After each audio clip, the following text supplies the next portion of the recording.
कोशिश हमारी यही, तोड़ेंगे मौन को और जारी रखेंगे संवाद।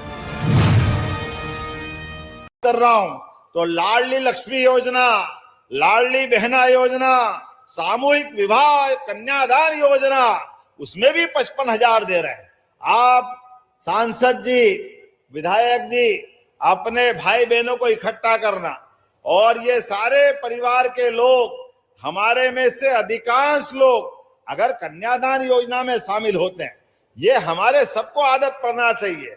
कन्यादान, सामूहिक कन्यादान योजना से 1100 जोड़ों का विवाह हुआ, वापस आ रही घर में, फिर एक बार आगे बढ़ना। अरे हमारे सामूहिक कन्यादान योजना के माध्यम से परिवार के अंदर पैसा भी बचता है, कम खर्च में सब काम होता है और इसके लायक पात्र लोगों को 55,000 रुपया प्रति जोड़ा सरकार के माध्यम से देंगे। ये हमारा निर्णय है। गरीब आदमी की बहन बेटी के अगर हाथ पीले हो जाए, इससे ज्यादा पुण्य का काम क्या हो सकता है।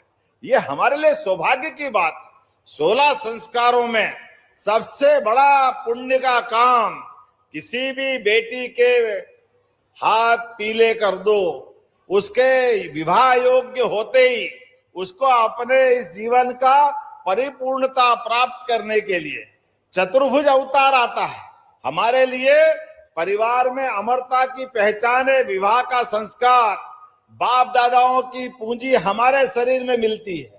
आने वाले समय में हमारा वंश आगे बढ़ता है और गोत्र अमर होता है। ये हमारे आदिकाल से हजारों साल की परंपरा है। ऐसे समय में सरकार मदद आगे करके, अगर हमारे अपनी बहन बेटियों के गरीबी के कारण से अगर कर्जा लेना पड़े और वो शादी करे, जमीन बेचे, मकान गिरवे रखे, गहने गिरवे रखे, तो सरकार चलाना बेकार है। कोई पैसा आपको लगाने की जरूरत नहीं है। केवल बहनें आए, उनका सामूहिक विवाह सरकार के माध्यम से कराएंगे। ये हमारी सरकार का निर्णय है। मुख्यमंत्री कन्यादान योजना, और इतना ही नहीं, अब तो आने वाले समय में हमने और निर्णय किया है कि जो बेटियां पढ़ेगी, लिखेगी, आगे बढ़ेगी और इससे आगे बढ़ते हुए सभी प्रकार के वर्गों के लिए, एससी, एसटी, ओबीसी, अब आने वाले समय में तो आपको कलेक्टर बनना हो, एसपी बनना हो, सब प्रकार की कोचिंग क्लास करना हो, सरकार पैसा देगी और आपकी कोचिंग क्लासेस कराएगी। जो कोशिश हमारी यही, तोड़ेंगे मौन को और जारी रखेंगे संवाद।